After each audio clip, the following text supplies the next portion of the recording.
አመሰግናለሁ። ቪዥን ኢትዮጵያ እንዳንድ የአማራ ድምጽ ወረቀት እንዳቀርብ ስለጋበዘኝ እጅግ አመሰግናለሁ።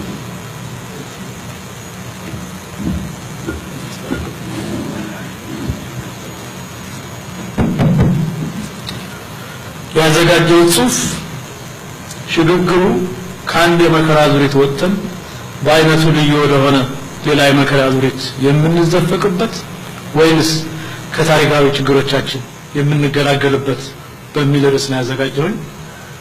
የወረቀት ወድቃ በምትገኘው ኢትዮጵያ የመጣንባቸው ያለፉት 42 የመከራ ዓመታት የት እንዳደረሱ በከፊል በመቃኘት ወደፊት እየታሰበ ባለው ሽግግር የመንግስት ለውጥ ብቻ ሳይሆን የሥርዓትም ለውጥ ይመጣ ዘንድ ልንመሰረትባቸው በሚገቡ መሰረታዊያን ፋንዳሜንታልስ ማለት ነው እና ሊካተቱ የሚገባቸው ቁም ነገሮች ምን መሆን እንዳለባቸው እንዳንድ የአማራ ድምጽ የሚሰማኝና የሚታየኝን የገለጽኩበት ነው።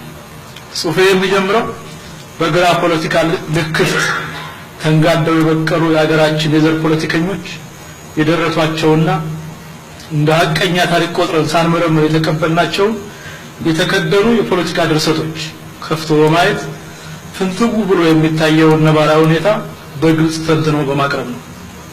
ከዚያ በመቀጠል እነኚህ ድርሰቶች የወለዱት ፖለቲካ በተለየ መልኩ በአማራ ላይ ያስከተለውን ግፍና በደል ተተኪው ትውልድ ይፋረድበት ዘንድ የኢትዮጵያ አለት ተራራ አፈርና ቅጠል በታሪክነት መዝግቦ ከትቦ ካስቀመጠው የዶሴ ክምር በማንካ በመጨለፍ ባለፉት 25 ዓመታት ውስጥ በአማራ ላይ የተፈጸመው የዘር ማጥፋት ፍጅትና አይነት ለማቅረብ ሞክራለሁ።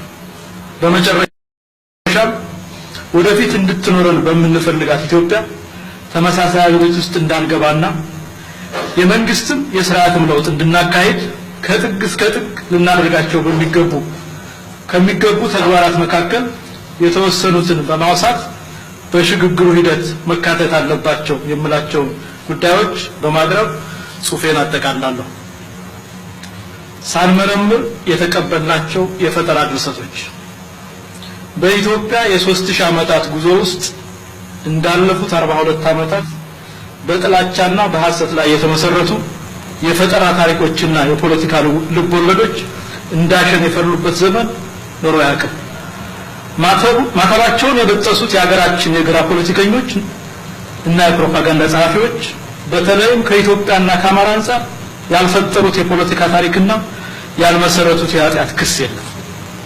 ከዛሬ 42 ዓመታት በፊት በመሳሪያ ኃይል ወደ ስልጣን የመጣው ደርግ ለኢትዮጵያ ሕዝብ ያስተጋባው ፕሮፓጋንዳ የቁልቁለቱ መንገድ መጀመሪያ ነው። ለ17 ዓመታት ንጉሠ ነገሥት ቀዳማዊ ኃይለ ሥላሴ ላይ በተነዛው ፕሮፓጋንዳ ንጉሠ ነገሥቱ ከአልጋ ወራሽነታቸው ጀምሮ ለ58 ዓመታት ሙሉ በስልጣን በቆዩበት ዘመን ውስጥ የኢትዮጵያን ሕዝብ መብት ገፈው ሲጨቁኑና ሲያሰቃዩ ከመኖር በስተቀር አንዳች ቁም ነገር ሰርተው እንደማያውቁ አዲስ የፖለቲካ ታሪክ ተደረሰ። በዚህ አዲስ ታሪክ አምሮ የተበረዘ አንድ ትውልድ ተፈጠረ። ከላይ ያሉት ደም የጠማቸው የደርግ ባለስልጣናት በየደረጃቸው ከበታቻቸው አስቀምጠዋቸው የነበሩት ተከታዮቻቸው የብላዮቻቸው የባህሪ ታናሽ ወንድም የሆኑ ገዳዮች ስለነበሩ በተዘረጉ የመንግስት ተቋማት ሁሉ ነገር እየቆረቆዘ የሞራልና የስልጣኔ እሴቶች ደብዛቸው እየጠፋ ትርጉሙ ምን እንደሆነ የማይታወቅ አምልኮተ ህብረተሰባዊነት በመንግስትነት ተሰይሞ ጥሩምባ እየነፋ የሚገድል ህዝብን ወደ ከብትነትና አልፎም ወደ ግዑዝ ድንጋይ የሚለውጥ ሰይጣናዊ የመንግስት አመራር ተተከለ። ከወደቀ 17 ዓመታት በሆነው አገዛዝ ላይ ከዚህ በላይ ወቀሳ አላበዛም። ትላልቆቹ ባለጌዎች ደርጎች ተወግደው ትናንሾቹ ሽፍቶች ወያኔዎች የሻዕቢያ ጀሌ ሆነው አዲስ አበባ ከገቡ በኋላ ደርግ መጥፋት አለባቸው በሚላቸው መደቦች ላይ ይወስዳቸው የነበሩ አቤታዊ እርምጃዎችን ሁሉ በአማራ ላይ በጅምላ መፈጸም ጀመሩ። አማራ ገዥና በዳይ ነበር። አማራ የመሬት ገበርቴ ነበር። በድሮ ስርዓት ብሔረሰቦች የትምህርት ዕድል ተነፍገዋል። ሙስሊሞች እንዳይማሩም ሆነ በየመስሪያ ቤቱ እንዲቀጠሩ አይፈቀድላቸውም ነበር ወዘተ የሚሉ የፈጠራ ታሪኮች በየፖለቲካ ፓርቲውና በየጉራንጉሩ መደስኮር ጀመሩ። እነዚህ የፖለቲካ ታሪኮችና የኃጢአት ክሶች ባለፉት 42 ዓመታት በአማራ ላይ ለተፈጸመው ግፍና በደል መንገድ ጠራጊዎች ናቸው።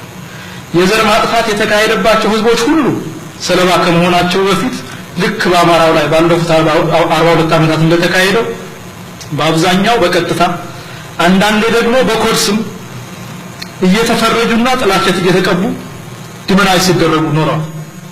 አማራ ገዢና በዳይ ነበር። አማራ የመሬት ከበርቴ ነበር። የአማራ መንግስታት ብሔረሰቦችን የትምህርት ዕድል ነፍገዋል። የአማራ ገዢ መደብ ወዘተ የሚሉት ፈረጃዎችና ስም ማጥፋቶች በአማራ ላይ ለተፈጸመው ጥቃት ሁሉ መጀመሪያዎች ናቸው።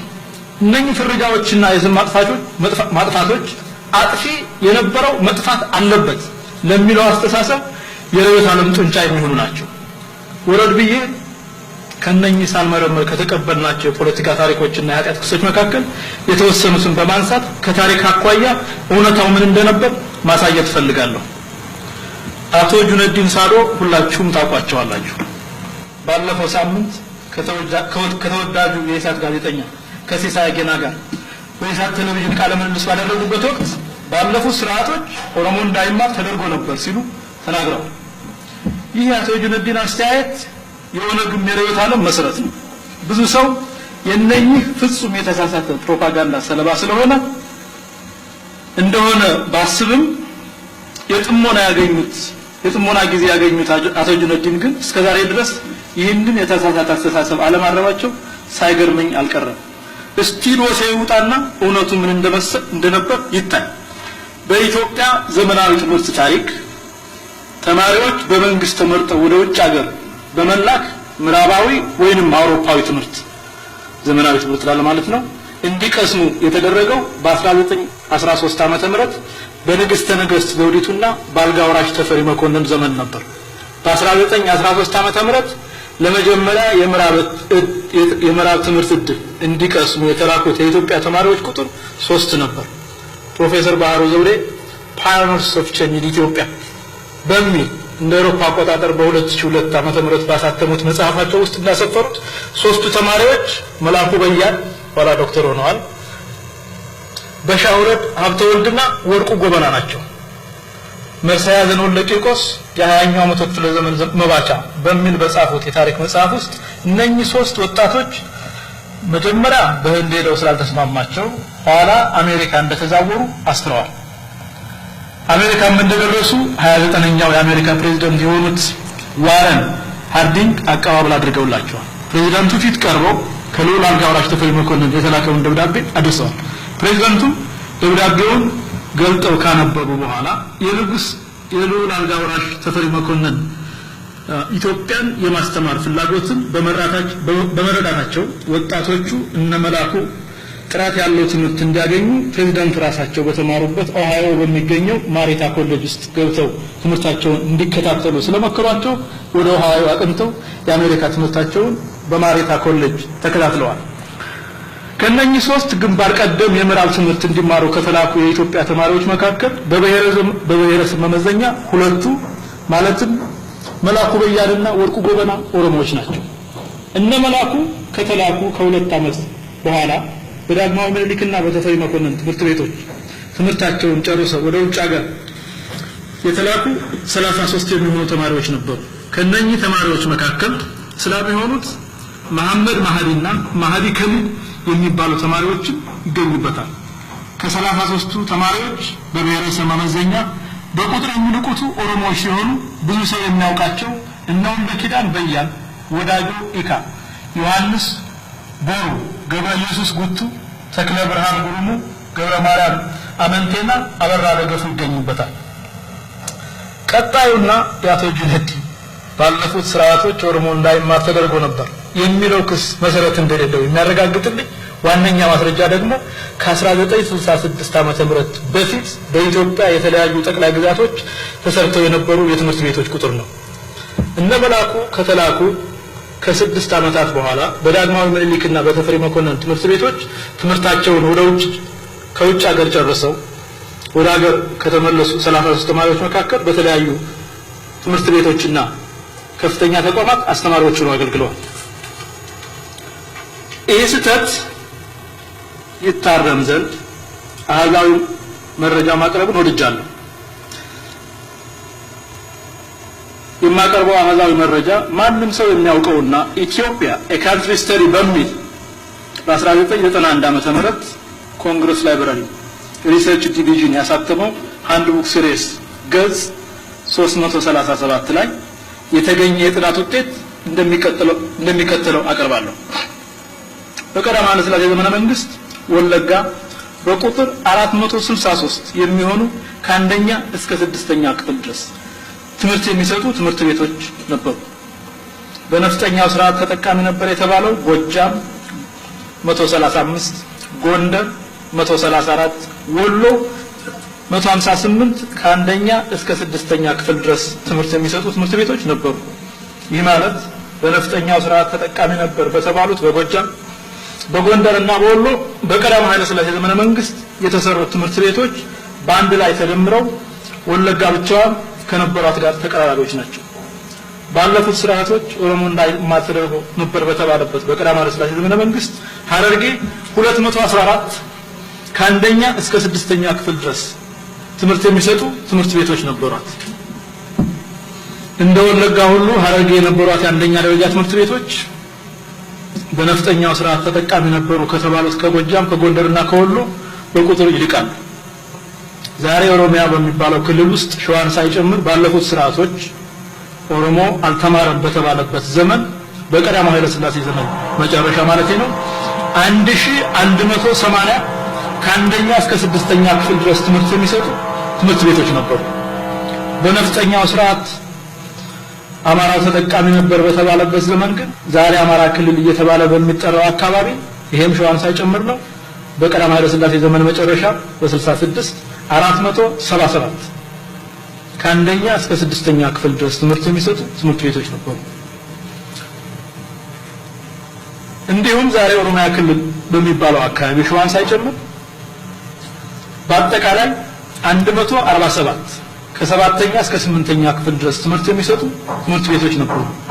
አማራ በሚባለው ክልል ግን ከ7ኛ እስከ 8ኛ ክፍል ትምህርት ይሰጡ የነበሩ ትምህርት ቤቶች ቁጥር 58 ብቻ ነው።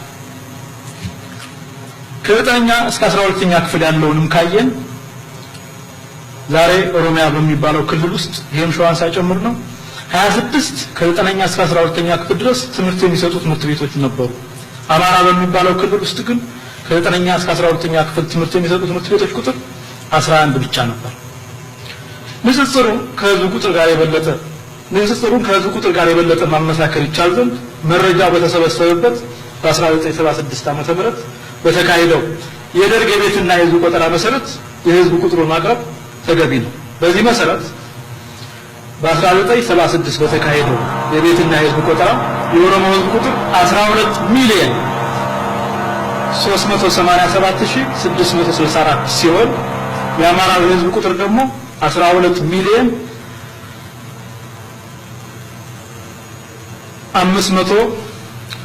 552050 ነበር። በዚህ ስሌት የኦሮሞ ህዝብ ከአማራ ህዝብ ቁጥር የሚበልጠው ከ320 ባነሰ ነው። ይታያችሁ እንግዲህ ትምህርት ቤት ገብቶ የስነ ምክንዮ ሎጂክ ወይንም ህግጋትን የተማረ ማንም ሰው ከላይ ካቀረቡት ተጨባጭ ማስረጃዎች ተነስቶ ባለፉት ስርዓቶች ኦሮሞ እንዳይማር ተደርጎ ነበር የሚለው ያሰጁነዲ አሳሰብ ሊገዛ ይችላል። ባለፉት 42 ዓመታት ፖለቲካ ሆኖ እዚህ ያደረሰን ይህና ተመሳሳይ የተሳሳቱ ክሶች የወለዱት የጥላቻ ፖለቲካ ነው።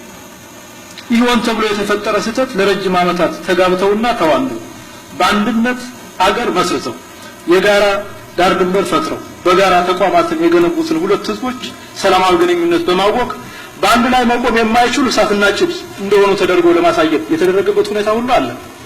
በእርግጥ ዛሬ ላይ ወጣቶቹ የአማራና የኦሮሞ ልጆች በግራ ፖለቲከኞች የታጠረውን የጥላቻ ግንብ ደርምሰው ያንተ ደም የኔም ደም ነው መባባል ጀምረዋል። ፕሮፌሰር ዶናልድ ሌቪን አሜሪካን ሀገር በሚኖሩ የኤርትራና የኢትዮጵያ ወጣቶች መካከል ተጀምሮ የነበረው መቀራረብ በሁለቱም ወገን የ60ዎቹ የግራ ፖለቲከኞች ሲገቡ እንደፈረሰ ሲናገሩ ሰምቻለሁ። ዛሬ የተጀመረው በኦሮሞና በአማራ ወጣቶች መካከል እየታየ ያለው ግንኙነትና መቀራረብ የስልሳው የግራ ፖለቲከኞች በመሃል ገብተው የለመዱት የጭቃ ጅራፍ ካላጮሁና ወጣቱ የጭቃ ጅራፍ እንዲወራወር ካላደረጉ አሁን ያለው የሁለቱ ህዝቦች ወጣቶች የመተባበር ስሜት ለኢትዮጵያ ብቻ ሳይሆን ለአፍሪካ ቀንድም ተስፋ ይሆናል የሚል እምነት አለ። አማራውን የመሬት ከበርቴና የፊውዳል ምልክት አድርጎ ማቅረቡ ሌላው የግራ ፖለቲካ በአገራችን የጣለው ጠባሳ ነው። ይህን ጠባሳ አማራው የጥቃት ማዕከል እንዲሆን የራሱን አስተዋጽኦ አድርጓል። ይህንን ዘመቻ ዛሬም ድረስ አልቆመም። ከዚህ ጉባኤ በፊት በነበረው የቪዥን ኢትዮጵያ ጉባኤ ላይ ፕሮፌሰር መሳይ ከበደ በንጉሠ ነገሥቱ ዘመን ነበር ስለሚሉት የአማራ የመሬት ከበርቴ ነው በድፍረት ሲናገሩ ሰምቻለሁ። የግራ ፖለቲካ ልክፍት ያጠላበት የኢትዮጵያ ስኮላርሺፕ ሁሉ ያሳዝነኛል። ካድሬው ያወራውን የፈጠራ ክስ ምሁሩ ጋር ሲደርስ ከፍ ማለት ሲገባው በምሁሩ ደረጃ እየተደጋገመ ሲቀርብ ይታያል። የካድሬው ፕሮፓጋንዳ ምሁሩ ጋር ሲደርስ የታሪክ ሰዎች እንደሚሉት history has records of names, dates, places and references to source በሚሉት ተፈትኖ ማለፍ ነበረበት። የአማራውን የመሬት ከበርቴነት ምልክት ተደርጎ የሚነዛውን የግራ ርዕዮተ ዓለም ፖለቲከኞች ከጻፉት በቀር መሬት ላይ የወረደ እውነት የለም። በቀዳማዊ ኃይለ ሥላሴ ዘመነ መንግስት የነበረው የባላባቶች የከበርቴነት ማዕረግ በብሔረሰብ ይመንዘር ከተባለ ፕሮፌሰር መሳይ ከበደ የደገሙት የወያኔና የሌሎች የግራ ፖለቲከኞች ፕሮፓጋንዳ አይቋጥም። ራስ መስፍን ስለሺን ሁላችሁም የምታውቋቸው ይመስለኛል። ራስ መስፍን ስለሺ የጦር አበጋዝ በግርማዊ ቀዳማዊ ኃይለ ሥላሴ ዘመነ መንግስት የሸዋ ጠቅላይ ግዛት እንደራሴ እና በተለያዩ የመንግስት ከፍተኛ የኃላፊነት ቦታዎች ላይ ለ54 ዓመታት ያገለገሉ የኦሮሞ ተወላጅ ናቸው። የራስ መስፍን ባለቤት የቄለሙ የደጃዝማች ጆቴ ልጅ ወይዘሮ የሽመቤት ጉማ ወለጋ ብቻ 500 ጋሻ መሬት እንደነበራቸው የታሪክ ማስረጃ ያሳያል። በኢትዮጵያ ታሪክ ራስ መስፍንን የሚያክል የመሬት ከበርቴ አይገኝም። ለማቅረቢያ ጊዜ ስለሌለኝ እንጂ አማራ የመሬት ከበርቴ ነው እየተባለ የሚቀርበውን መሰረተ ቢስ ፍረጃ ከራስ መስፍንና ከባለቤታቸው በተጨማሪ ሌሎች ሰዎች ማቅረብ በቻልኩ ነበር።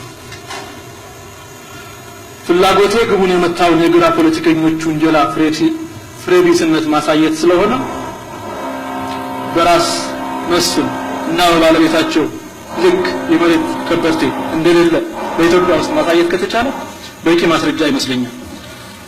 ሰዓት የለም እየተባልኩ ስለሆነ መጨረሻው አካባቢ ልሂድ።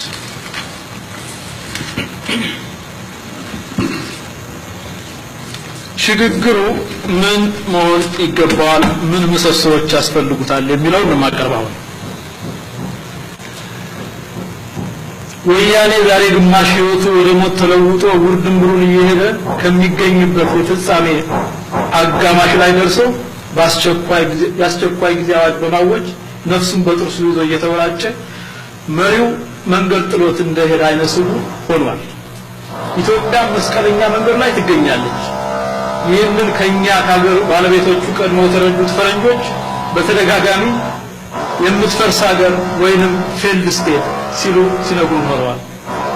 የሚያጋጯቸው ብሔረሰቦች መከፋፈል የበጃቸው ወያኔዎች የራሳቸውን ህይወት ከሀገሪቱ ህይወት አስበልጠው በምንም አይነት መንገድ ለሀገር ብለው የዕለታዊ ጥቅማቸውን ብልጫነት ሳይዘነጉ ስለዚህ ዕለታዊ ጥቅማቸውና ስለ ግል ህይወታቸው ሲሉ 17 ዓመታት ሙሉ በዱር በገደል ሲንከራተቱ ለ25 ዓመታት ደግሞ በመንግስትነት ሆነው የትም ወድቀው የቀሩትን የደሃ ልጆች መስዋዕትነት ከንቱ በማድረግ የኢትዮጵያን ህዝብ በጎሰኝነት ሞተር እየነዱ በታሪኩ አይቶት በማያውቀው የደህንነት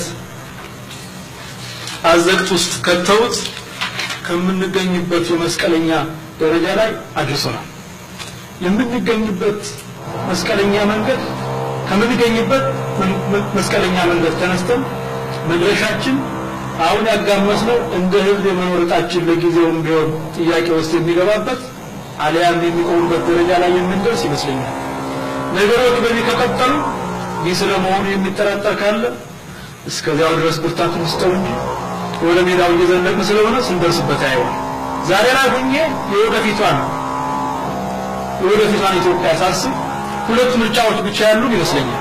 የመጀመሪያው ባለፉት 42 ዓመታት በተለይም ባለፉት 25 ዓመታት የመጣንበትን የመንግስት ለውጥ አድርጎ በተለየ መንገድ ማስቀጠል፣ ሁለተኛው ደግሞ ቆም ብለን ያለፉትን 42 ዓመታት እንደገና በመገምገም ነገሮችን አመዛዝኖ የተሸወርንባቸውን በመፈተሽ ወዴት መሄድ እንዳለብን ተጨንቀን በማሰብ ከታሪካዊ ችግሮቻችን የምንገላገልበትን መንገድ መሸጋገሪያ መስራት። በሁለተኛ ደረጃ ላይ ላስቀመጥኩት የመፍትሄ ሐሳብ ትልቅ ችግር የሚሆንብን የሚመስለን የወያኔ ርዕዮተ ዓለም አራማጆች የሆኑ በተቃዋሚ ጎራ ያሉ ቡድኖች ይመስልኛል። እነኚህ የወያኔ ርዕዮተ ዓለም አራማጆች ያለፉት 42 ዓመታት የተሰራውን አስተካክለን እንሂድ እንደሚሉ በእርግጠኝነት መናገር ይቻላል። እነኚህ አካላት ዛሬ ኢትዮጵያ ውስጥ እንዲመጣ የሚፈልጉት ለውጥ የመንግስት ለውጥ እንጂ የሥርዓት ለውጥ አይደለም። ቋንቋችን በሚሉት መናገርን፣ የብሔረሰባቸው ስም መታወቂያቸው ላይ መጻፍን፣ ወያኔ በፈቀደላቸው ክልል ውስጥ መኖራቸውን እንደ ትልቅ ለውጥ ስለተቀበሉት የሚፈልጉት ለውጥ ወያኔ በእንደራሴነት ከሾማቸው የብሔረሰባቸው አባላት ከሆኑ የየአካባቢው ሎሌዎች እኛ የተሻለን ስራው አለን ብለው የሚሉትን ለማስፈጸም የሚያስችላቸውንና እነሱ የሚሸሙበትን የመንግስት ለውጥ እንጂ የሥርዓት ለውጥ እንዲኖር አይፈልጉም። እነኚህ ሰዎች የግለሰብ መብት የሚገፋበት ስርዓት ተይዞ የራስ መንግስትም እንኳን ቢመሰረት መቼም ቢሆን ወደፊት መራመድ እንደማይቻል የተገነዘቡ አይመስልም። ባጭሩ የወያኔ ርዕዮተ ዓለም ወንድሞች የመንግስት ለውጥ የሚፈልጉት የተበላሸውን የወያኔ ፕሮግራም ህገ መንግስት ለማለት ነው፣ ጎደለው የሚሉትን ለማስተካከል ነው።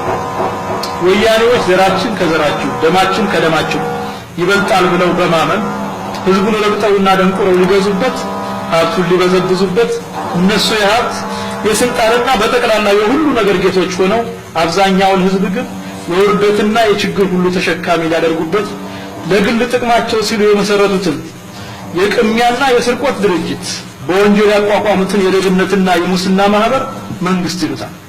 የወያኔ ርዕዮተ ዓለም አራማጆች የመንግስትን ለውጥ ብቻ የሚሹ ወያኔ መንግስት በሚል የዳጎስ መሰረትኩት የሚለው ለወንጀል የተቋቋመ የሌብነትና የሙስና ማህበር ውስጥ ገብተው ቁንጮ የሚሆን ህዝባችን የሚሉትን ረግጠውና ደንቆረው ሊገዙበት፣ ሀብቱን ሊበዘብዙበት፣ እነሱ ግን የሀብትና የስልጣን እንዲሁም በጠቅላላ የሀገሪቱ ጌቶች ሊሆኑበት ነው። ይህን የሚያስቡ የወያኔ ርዕዮተ ዓለም አጋሮች ለሌላው ህዝብ ደንታ እንደሌላቸው ማሳያ ነው።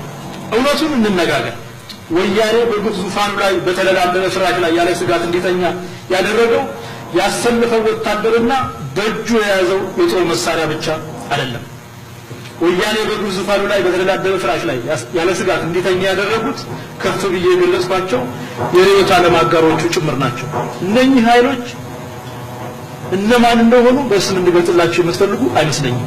መንፈሳዊ ወኔውን አግኝተን በተለይም ባለፉት 42 ዓመታት የተፈጠሩትን ችግሮቻችንን ከጥግ እስከ ጥግ ካየንና እየተነጋገርንበት ያለውን ሽግግር የምንፈልገው በወያኔ ዘመን ብቻ የተፈጠሩ ችግሮችን ለማከም ከሆነ አይደለም ከገባንበት አብሮ ስንወጣ ሸጡን መሻገር አንችልም።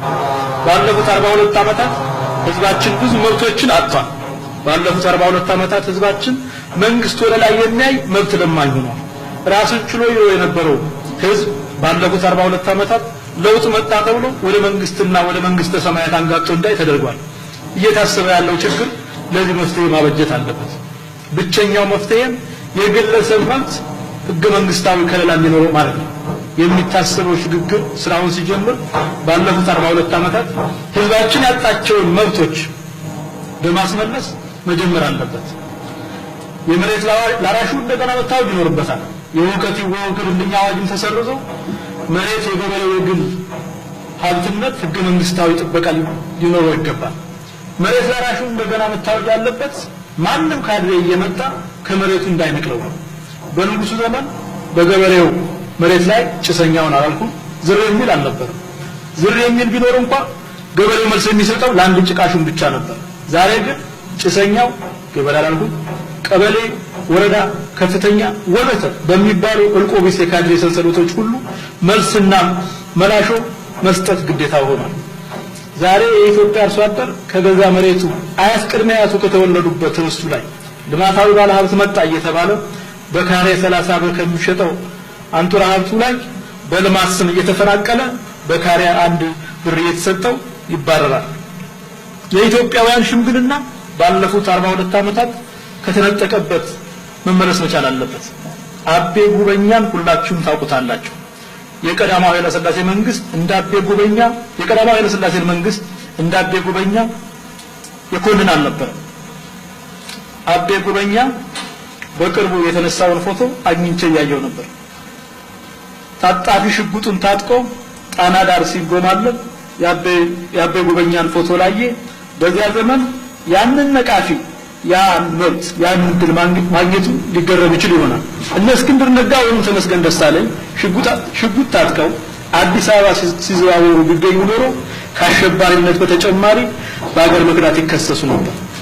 በግብር ባለፉት 42 ዓመታት ህጋዊ የነበረው መሳሪያ መታጠቅ መብት ዘራይቱ ቢራንስ ዛሬ በአሸባሪነት የሚያስከስስ አደገኛ ወንጀል ሆኗል። እንደ አሜሪካኖቹ ሁሉ ከራሷ የታረቀች ኢትዮጵያ ህገ መንግስትም ቢሮ ኦፍ ራይትስ ያስፈልጉታል። ባጭሩ እየታሰበ ያለው ሽግግር ቢያንስ የተነጠቅናቸውን መሰረታዊ መብቶች ማስመለስ አለበት። ያለፉት 42 ዓመታት ያየናቸው መንግስታዊ ብልግናዎች እንዳይደገሙ የሽግግር መንግስት ከመመስረቱ በፊት ብዥታው መጥራት አለበት። ዛሬ ኢትዮጵያ ውስጥ ህገ መንግስት እየተባለ የሚጠቀሰው የወያኔ ፕሮግራም ነው። ይህ የወያኔ ፕሮግራም ያሸናፊ ወያኔ ሰነድ እንደመሆኑ መጠን ተቀዳሚ ተግባሩ የትግራይን የበላይነት ማንበር እንጂ የኢትዮጵያ ህዝቦች እኩልነት፣ ተጠቃሚነትና አንድነት ማረጋገጥ አይደለም። ሌላው ሽግግሩ ሊያተኩር የሚገባው በወያኔ ርዕዮተ ዓለም ተጋሪ የሆኑ ተቃዋሚዎች እንዲስተካከል የሚቀይሩት ህገ መንግስት እንዲወገድ ማድረግ ነው። በመጨረሻ የሚታሰበው ሽግግር እንዲፈጽማቸው የሚሻቸውን ጉዳዮች እንዳቀርብ ፍቀዱ። ሰዓት ሱመኔስታር የሌሎችን እድል እየወሰዱ ነውና ሰዓቶችን ጨርሰዋል። ላይ ትምያለሁ የጊዜ ጥረት አለ። አሳጥረው በአንድ ደቂቃ ውስጥ ምን ደቂቃ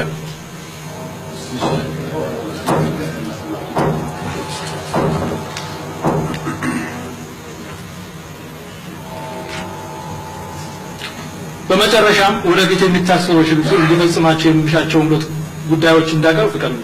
እንደምታውቁት ከዛሬ 25 ዓመታት በፊት ኢትዮጵያ በክልሎች ስትከፋፈል የሀገሪቱ ህዝብ 40 በመቶ በላይ የሚሆነው አማራው አልተወከለም። በእርግጥ ያን ያልተወከለው አማራ ብቻ ሳይሆን በርካታ የኢትዮጵያ ብሔረሰቦችም አልተወከሉም።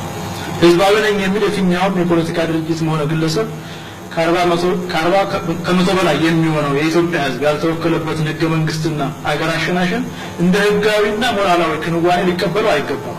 ስለሆነም እየታሰበ ያለው ሽግግር ለእውነተኛና ለዲሞክራሲ የሚደረግ ከሆነ አማራውና ሌሎች ኢትዮጵያውያን ያልተወከሉበትን ህገ መንግስትና የአገር አሸናሸን እንደ ትክክለኛ ክንዋኔ ሊቆጥረው አይገባምና ሽግግሩ ይሄንን ቅድሚያ ሰጥቶ እንዲሰራበት ጠይቃል። ሁለተኛው ማቀርበው ቤተታ እየታሰበ ያለው ሽግግር ሆነ ህገ መንግስት ማርቀቅ ባለፉት 25 ዓመታት ውስጥ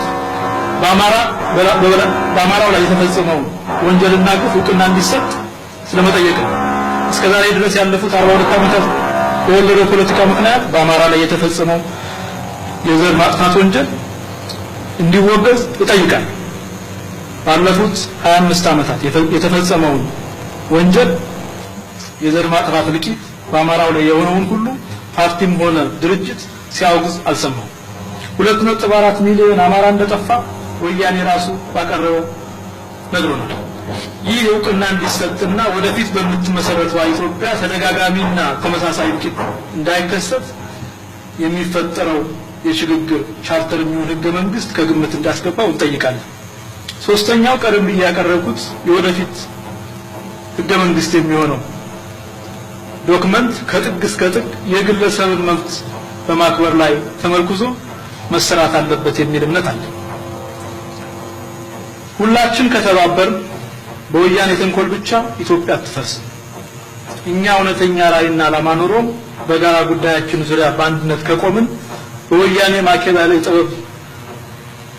ማኪያቬላዊ ጥበቡን ስለተካነ ኢትዮጵያ ልትፈርስ አትችልም። ስለዚህ መንፈሳዊ ወኔውን አግኝተን ራሳችንን መመርመር ከቻል ዕጣ ፈንታችን የተሳሰረ መሆኑን ከተገነዘብን በአንድ ጉዳይ ላይ ሁለት አቋም በሁለት ጎራ የተከፈለ አተያይ መያዛችን የጋራ ጉዳት መሆኑን ከተገነዘብ ኢትዮጵያ አሁን ካለችበት አደጋ ማውጣት ብቻ ሳይሆን ፕሮፌሰር መስፍን ወልደማርያም እንደሚሉት የምንኮራባትና የምንመካባት አገር ልናረጋት ችሎታዋለን። ይህን ለማድረግ ፈቃደኝነቱ ካለን ዛሬ እንጀምራለን። አመሰግናለሁ።